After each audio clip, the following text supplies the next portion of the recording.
Get in, make yourself comfortable. Where to? Doesn't matter tonight. We're taking the scenic route, because this story deserves it. You know, most of the stories I tell in this cab are about darkness. Murder, corruption, abuse, disappearances, heavy stuff, necessary stuff, but heavy. Tonight is different. Tonight I want to tell you about someone who was larger than life. Someone who walked into every room and made it smaller, not because he was cruel, but because he was so much. His name was Clodovil Hernandes. Fashion designer, TV personality, politician. Icon. Gay, flamboyant, unapologetic. In 1960s Brazil. Let me say that again. Gay, flamboyant, unapologetic. In 1960s Brazil, during a military dictatorship, when being gay could get you arrested, humiliated, destroyed. And Clodovil? He wore feather boas to interviews. He dressed Brazil's most powerful women, ran hit TV shows, won elections, became a congressman, and then, March 2009, he died. Brain hemorrhage. He was 70 years old. But here's the thing about Clodovil: his death raised questions. About his health, about his final years, about the people around him, about whether the man, who spent his whole life fighting for visibility, was protected when he was most vulnerable. Tonight, we're talking about one of Brazil's most extraordinary lives, and a death that left more questions than answers. You comfortable? Good. Because this one starts with glamour, and ends in silence. Let me tell you about Clodovil Hernandes, the man who refused to disappear. Who was Clodovil Hernandes? Picture Sao Paulo. 1960s. Military dictatorship. Conservative. Repressive. Dangerous for anyone who didn't fit the mold. And into that world walks a young man from the interior of Sao Paulo state. Born October 14, 1938. Cafelândia, a small town in the middle of nowhere. Poor family. No connections. No runway to success. Just ambition. Talent. And an absolute refusal to be anything other than exactly who he was. His name was Clodovil Hernandes. And from the beginning, he was different. Flamboyant, creative, fashion-obsessed, gay openly, defiantly, in a time when that was genuinely dangerous. He moved to Sao Paulo as a teenager, started working in fashion. Learning, absorbing. Building. By the 1970s, he was designing clothes for Brazil's elite, actresses, politicians' wives, first ladies. If you were powerful and female in Brazil in the 1970s and 80s, you wore Clodovil. Pause. But fashion wasn't enough for Clodovil. Nothing was ever just enough for Clodovil. The TV years in the 1980s, Clodovil moved to television, and television changed him, or rather, he changed television. He hosted shows, interviewed celebrities, gave fashion advice, offered opinions on everything fashion, politics, society, culture. He was entertaining, not in a safe, sanitized way. In a dangerous, unpredictable, say-anything way. He called people out, made cutting remarks, was brilliant and brutal in equal measure. He was also, for Brazilian TV in the 1980s, something genuinely revolutionary. An openly gay man, on prime time, unashamed, unapologetic. Imagine what that meant for gay Brazilians watching at home. Hiding. Afraid. Seeing this man on TV, fabulous and fierce, refusing to be small. Clodovil wasn't just a fashion designer or a TV host. He was proof that you didn't have to hide the controversies. Now, Clodovil wasn't a saint. Let's be clear about that. He was provocative, said things that were offensive, made jokes that didn't age well. He was a product of his time in some ways, and ahead of his time in others. He feuded with colleagues, made enemies, could be cruel with his words. But here's the thing about complicated people: their complexity doesn't erase their impact. And Clodovil's impact on Brazilian culture, on visibility for gay men, on fashion, on television, was real and lasting. The political turn here's where the story gets genuinely surprising. In 2006, Clodovil Hernandes, fashion designer, TV provocateur, cultural icon, ran for Congress, federal congressman. For the state of Sao Paulo, he won. with over 800,000 votes. One of the highest vote totals in Sao Paulo's electoral history. Think about that. An openly gay man. In a country where evangelical Christianity was increasingly powerful, where conservative values dominated rural areas, he won 800,000 votes. Because Brazilians, even ones who didn't share his lifestyle, respected his authenticity, trusted him, believed he'd say what he thought, regardless of consequences. As a congressman, Clodovil was himself, colorful, direct, unpredictable. He advocated for causes he believed in, fought for visibility of marginalized communities. But he also feuded with colleagues, made controversial statements, was as divisive in Brasilia as he'd been in fashion and TV. He served one term, and then, before he could decide what came next, his health collapsed. The health crisis minus 2008. In 2008, Clodovil suffered a stroke. Severe. Sudden. In the middle of his congressional term, he was hospitalized immediately. The prognosis was uncertain. For weeks, Brazil waited. He recovered partially. He was able to speak, to recognize people, to function. But he wasn't the same. The man who'd filled every room he entered, who was larger than life, louder than everyone, was diminished, physically weakened, cognitively affected, and increasingly dependent on people around him. March 2009. The death. March 27, 2009. Clodovil Hernandes suffered a second brain hemorrhage. This one was fatal. He died at Hospital das Clínicas in Sao Paulo. He was 70 years old. Brazil mourned. Not just the gay community, though the mourning there was profound. All of Brazil. Because whatever you thought of Clodovil, whether you loved him or found him too much, he was irreplaceable. There was nobody like him. There hasn't been since. But after the mourning came the questions. The questions about his final months after Clodovil's death. People close to him started speaking. Friends. Former colleagues. People from his inner circle. They raised concerns about his final months. Specifically about who had access to him, who was managing his affairs, who was around him after the stroke left him vulnerable. Clodovil was rich, famous, had accumulated significant assets over decades. After his stroke, he wasn't capable of managing those assets himself. Someone had to do it for him. And the people who stepped into that role, according to critics and friends, may not have had his best interests at heart. Claims circulated, never fully proven, never fully disproven, that people around Clodovil in his final months had influenced him financially, that assets were transferred, decisions were made, that the man who had always controlled everything, his image, his career, his narrative, lost that control when he lost his health. Friends said they had difficulty accessing him, said they were turned away at the hospital and at his home, said the Clodovil they saw in those final months wasn't the Clodovil they'd known. None of this was ever formally investigated. No charges were filed. No legal proceedings were initiated that resulted in findings. But the whispers never stopped. The legacy debate after his death, two separate narratives emerged. Narrative 1. Clodovil was a pioneer, a hero, a man who lived authentically in a time when that was genuinely dangerous, who used his platform to give visibility to people society wanted to erase, who won 800,000 votes not despite being gay but while being gay, who changed Brazil. Narrative 2.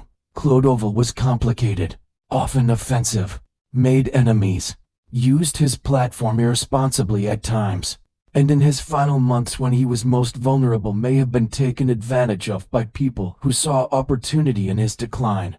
Both narratives are true, because people are complicated. And Clodovil Hernandes was one of the most complicated people Brazil has ever produced. The gay rights dimension. It's impossible to tell Clodovil's story without talking about what he meant to LGBTQ Brazilians. In the 1960s and 70s, during the military dictatorship, gay men were arrested, tortured, silenced. Clodovil was out anyway. He didn't hide, didn't apologize, didn't perform heterosexuality for comfort or safety. He was himself, loudly, consistently, for decades. That's not a small thing. That's an act of sustained courage. Every young gay Brazilian who watched Clodovil on TV, who saw him laughing, opining. Being fabulous received a message. You exist. You're visible. You can take up space. In a country that spent decades trying to erase that message, Clodovil broadcast it every day. And maybe that's the real story. Not the death. Not the finances. Not the controversies. But the life. A life spent refusing to disappear. There's no confirmed crime here. But there are questions worth sitting with. Question 1. Was Clodovil protected in his final months after a debilitating stroke? Clodovil was vulnerable. Friends reported difficulty accessing him. Questions rose about financial decisions made during his incapacity. Were the people around him acting in his interests, or were they managing access and assets for their own benefit? We don't know. No investigation reached conclusions. But the pattern: powerful person becomes vulnerable. People's circle is unfortunately common. Question 2. Did the system protect him? Clodovil was famous, rich, a congressman. But in his final months, he was a sick elderly man. Did the system, hospitals, legal frameworks, healthcare systems protect his interests? Or did his vulnerability make him easy to exploit? This is a question about elder care, about legal protection for people who lose capacity, about whether fame insulates you from exploitation or makes you a bigger target. Question 3. What is his real legacy? Brazil's conversation about Clodovil after his death was surprisingly muted. No major memorial, no national day, no statue. For a man who shaped fashion, television, and politics, his legacy feels under-acknowledged. Is that because of his controversies? Or because Brazil still hasn't fully reckoned with what he represented? A gay man as a cultural hero? A flamboyant, unapologetic, openly queer icon as a congressman? Maybe Brazil still isn't ready to fully claim him. Question 4. What does his life tell us about Brazil? Clodovil existed in the contradiction at the heart of Brazilian culture, a country that is simultaneously the largest Catholic nation on earth and home to the world's biggest pride parade, a country that elected an openly gay congressman in 2006, and has also seen alarming rates of anti-LGBTQ violence. Clodovil lived in that contradiction, navigated it, survived it, and his life more than his death is the real story. We're here. I've been driving all night, telling heavy stories. Murder, corruption, torture, abuse. Clodovil's story is different, not because it doesn't have darkness, it does. The vulnerability, the questions about his final months, the death that came too soon. But at its core, Clodovil's story is about something else. It's about a man who refused to be erased. Born in a small town. No money, no connections. Gay in a country that was actively hostile to gay people, during a military dictatorship that would have preferred he simply didn't exist. And he thrived, dressed the most powerful women in Brazil, hosted television shows, won 800,000 votes, became a congressman, all while being exactly, openly, unapologetically himself. We'll never know for certain what happened in his final months, whether the people around him protected him or exploited him, whether his assets were managed honestly or taken advantage of. Those questions live in the gray area, unresolved, unanswered. But here's what we do know. Clodovil Hernandes spent 70 years refusing to be invisible, and the world, the part that paid attention, was richer for it. The meter's off. Sao Paulo is humming outside. And somewhere in the history of this city, in the fashion houses, the TV studios, the halls of Congress, Clodovil's fingerprints are everywhere. He dressed Brazil, entertained Brazil, represented Brazil. He was Brazil in all its contradiction, complexity, color, and chaos. And we won't see another one like him. There's an ancient truth that says every person is made in the image of something greater, that every human life has inherent worth, that dignity isn't earned by conformity, it's inherent, present from birth, impossible to revoke. Clodovil Hernandes understood that instinctively, maybe before he had words for it, because from the beginning, from the small town, the poverty, the dangerous reality of being gay in 1960s Brazil, he acted as though his life had worth, as though he deserved to take up space, as though being exactly who he was not just acceptable, but good. There's a principle woven into existence, that authenticity is sacred, that living truthfully even at cost is one of the most profound things a person can do. Clodovil could have hidden, could have married a woman, designed clothes quietly, disappeared into conformity. The dictatorship would have preferred that. Society would have found it easier. But he didn't. He showed up feather boa and all and dared the world to look away, and the world couldn't. I think about the young gay Brazilians who watched him on TV in the 1980s. Hidden, afraid, wondering if there was space for them, and seeing Clodovil loud, proud, undeniable, and thinking, maybe there is. That's not a small thing. That's a lifeline. Ancient wisdom tells us that the truth sets us free. Clodovil lived that truth. Not a perfect truth. He was complicated, flawed, often controversial, but an authentic truth. And there's something holy about that.